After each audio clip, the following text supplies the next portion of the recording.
If you're someone that reacts immediately, especially when things upset you, I get you because I have been in that position. I have been in that, mental state of life before. Initially, before getting married, say when I was in the university, just going to school and, coming up as an individual and as an adult, I was of that school of thought that if something upsets you, it's always good for you to react to it immediately, like put that particular action or that particular person that's making you feel some certain kind of way, put that person in their place immediately and let that be done for.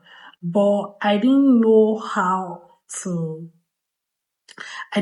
communicate to people. Like I always say, if you've watched my videos, you understand that I didn't know how to communicate to people. So either I react immediately and ghost you, or I'll just ghost you.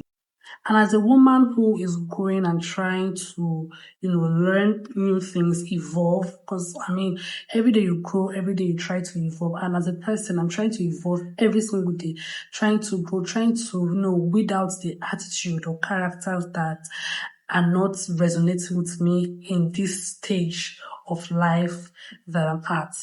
There were many times that something would upset me and immediately I have a backup word for it. I know what to say immediately in that particular state.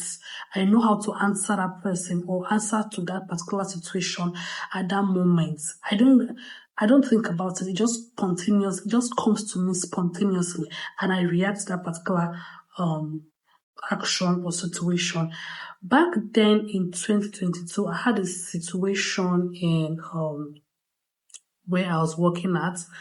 Someone said something that I clearly did not do. In fact, I had no hand in it. It wasn't my concern in any way. I was just meant to come to work that day, do my job, and go home. But somehow, I was involved in a mix-up. And we had a meeting with the management and the staff, and the particular staff brought up that issue on that particular day during the meeting. And to me, I was just listening to it because I'm in that meeting. When you just listen to agendas in a meeting, I was just listening to it. And some way, somehow, she sort of brought me into the mix. Mind you, I was a new staff in that particular organization, and I didn't think it was necessary for her to, involve me in a particular situation that clearly I was not meant to be involved in. But just so that she could get, have backup, have like a support system, or I don't know what she was playing out at that particular moment. But immediately, I didn't think about it. I just reacted and I said, sorry, please, can I say something?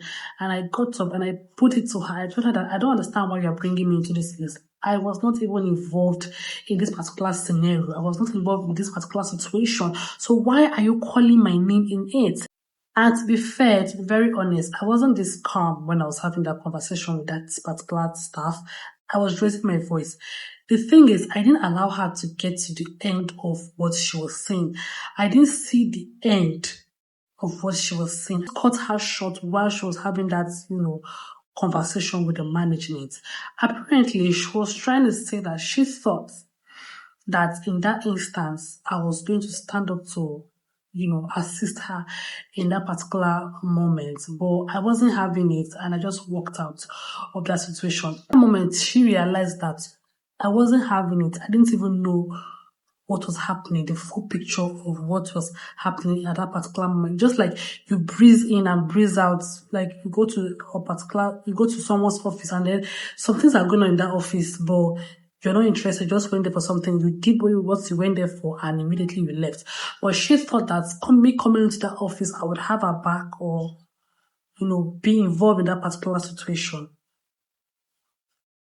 Am I making sense? So that issue was brought up to the management and then she was like, she thought I would have, had her back and I didn't even listen to her. I did not want to know what she was talking about. My own was that I came into that office to pick something and I picked what I came in for and I left.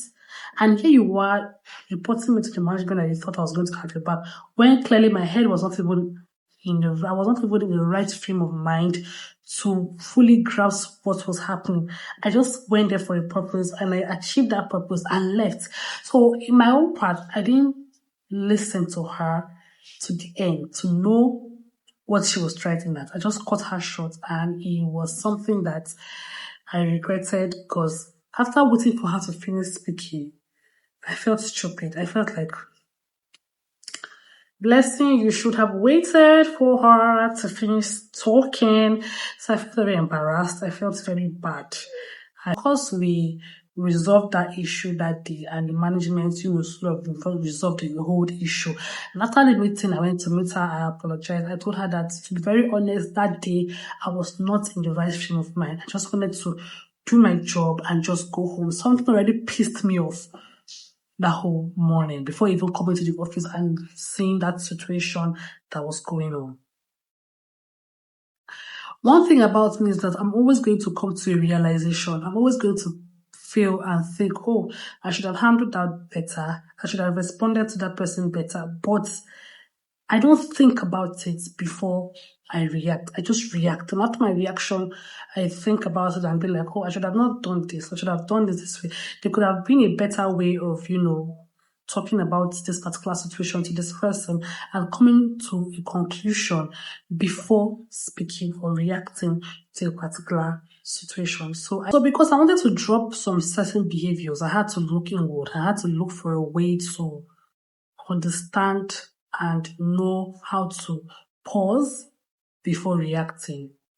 Alright, so what I do is I pause, even if it's just for 2, 3, 4, 5 seconds. I pause. And what I realized, that when you pause, there are so many unnecessary things that you won't even react to. There's so many, because some people just want to piss you off. Some people just want to hear what you have to say.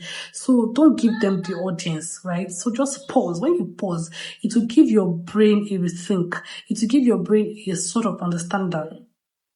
That doesn't worth my energy. That does not worth my strength.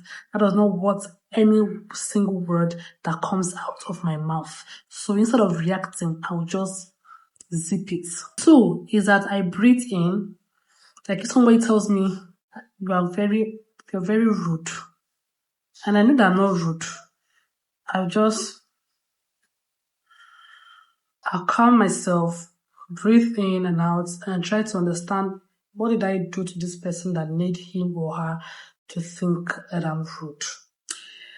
Then that will help me to put my emotions in check. That will help me to put my words, the next word that will come out of my mouth, that will help me to already process it and keep it in check, so I know how it comes out. Even if it's not immediately, maybe later, right? So I breathe in, think about it very well, understand it, process it before I speak, or before I know if I'm going to ignore. 3, I ask myself one question: is this worth it? Is this important? Should I? Number 4 is I choose my response. I always make sure that I choose my response and respond in a very calm manner if I have to respond. And if it's not something that I need to respond to, I'll just ignore, snub, and just move on. To be very honest, I'm not going to sit here and say I'm now a perfect person as reacting. I still want to react, but I just have to keep my cool, because I'm still learning. I'm still learning to sort of give a thought before reacting. I'm becoming more aware, and I think that's the reason why all this reacting and not reacting is sort of improving, and the progress I can see results is because I'm becoming more aware and there's progress. If you are trying to control your emotions, control how you react to things, you're not alone. I was once in that shoe like this, and I tell you, it's not easy to come out of, but when you come out of it, you'll see notable results. And as you know, this page is all about growth, both in marriage, as a wife, as an individual, as a woman, as a person, as a mother. Everything real growth is on this channel. So do well to subscribe, do well to share, and I'll see you in my next episode. Bye-bye.